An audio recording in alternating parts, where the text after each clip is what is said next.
I just bought the cheapest rally car on Facebook Marketplace, and I think this could be the perfect car to tackle the wet winters we have here in the UK. I've been looking for a cheap runaround to drive on the rainy days because the car I daily now is on semi-slick, so every time it rains it tries to kill you, which in the UK is all the time. So I bought this, my new to me 1999 Subaru Impreza.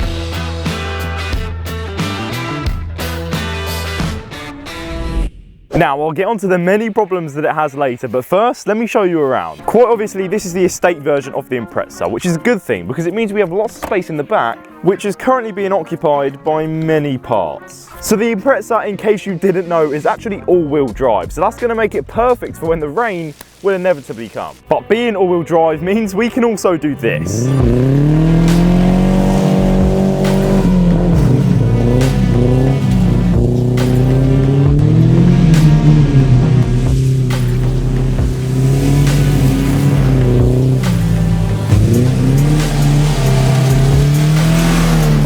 Now, Subarus have an immense history in the world of rallying, winning 3 world championships, meaning in conditions like this, it's just brilliant.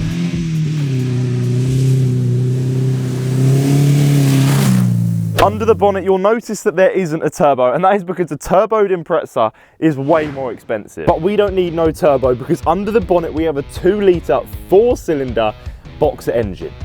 And I don't really know what boxer engine means, other than the fact it does mean it sounds like this.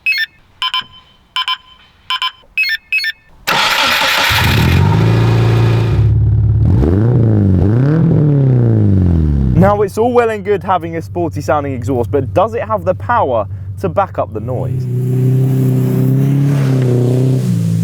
In all honesty, no. This car only came out the factory with 123 brake horsepower, and this isn't even the slowest one. But it did mean when you got to a hill, it did not fill you with the most confidence. But it's okay because Subaru were one step ahead and they gave you this low range gearbox to tackle hills just like this one.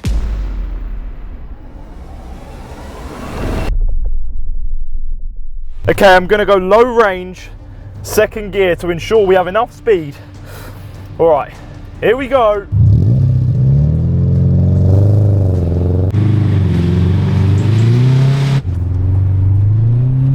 Come on, Subaru, we're in a bush, big time bush there. Jesus. We've actually done it though. Let's go, Subaru. Now, you may be wondering why I'm doing all this testing out here in a field and not on the public road. And that's because this car doesn't have an MOT, and an MOT is an inspection a car has to go through every single year to make sure it's fit for the UK roads.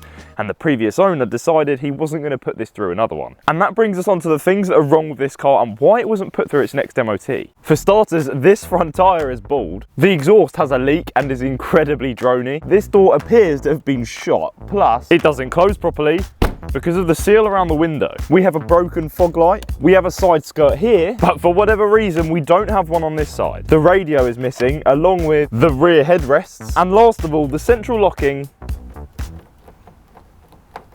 hold on, doesn't work. So this door's now unlocked, but this door's locked. You have to individually lock every single door. But that does mean I won't accidentally unlock the boot, which means it's great for kidnapping. Oh, and these 2 doors for some reason are a different kind of silver than the rest of the car. And that window sounds like somebody's being murdered. That is a horrid noise. But other than that, this car seems to be okay, and most of those issues I just pointed out wouldn't be the cause of an MOT failure. So why did the previous owner not renew its MOT? Honestly, I don't really know. Unless there's hidden problems somewhere on this car, I think it will sail through its next MOT. Once we've resolved a few of the little issues I pointed out, I don't see why it won't pass. As far as rust goes, when I went to view this car, I checked under the sills, in the arches, under the carpet in the boot, and it all seemed pretty solid. There's a little bit here, but as far as I can tell, it seems okay. But we won't be able to properly tell until this car is given a good clean inside and out, and then we can get it up on the jacks and see how bad the rust really is. Let's hope there's no surprises.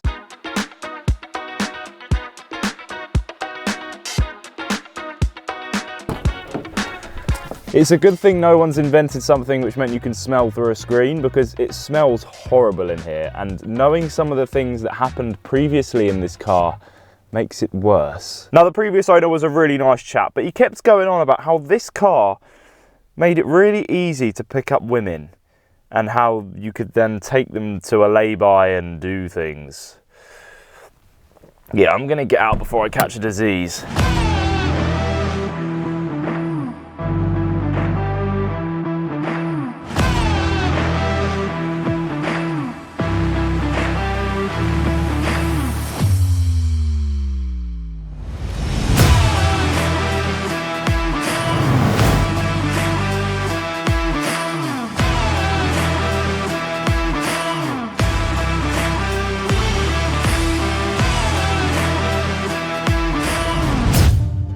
Alright, and that is the Subaru cleaned inside and out, so we can now get to work and get it ready for its MOT. And if it passes, we're going to then take it down green lanes and properly test it off-road, and also take it on its first adventure down to Cornwall with a roof tent. But that is all to come in the upcoming weeks. If you enjoyed this video and are looking forward to seeing what else we get up to with the Impreza, then like and subscribe down below, and also comment what you'd like to see us do with this, because we're going to take it on our adventure down to Cornwall, we're going to take it green laning, and then I'm thinking we might sell it for profit and use that to buy something else, maybe upgrade and eventually get to a really cool car. But thank you guys for watching, and join us next week where we get this thing ready for its MOT, and fingers crossed it passes.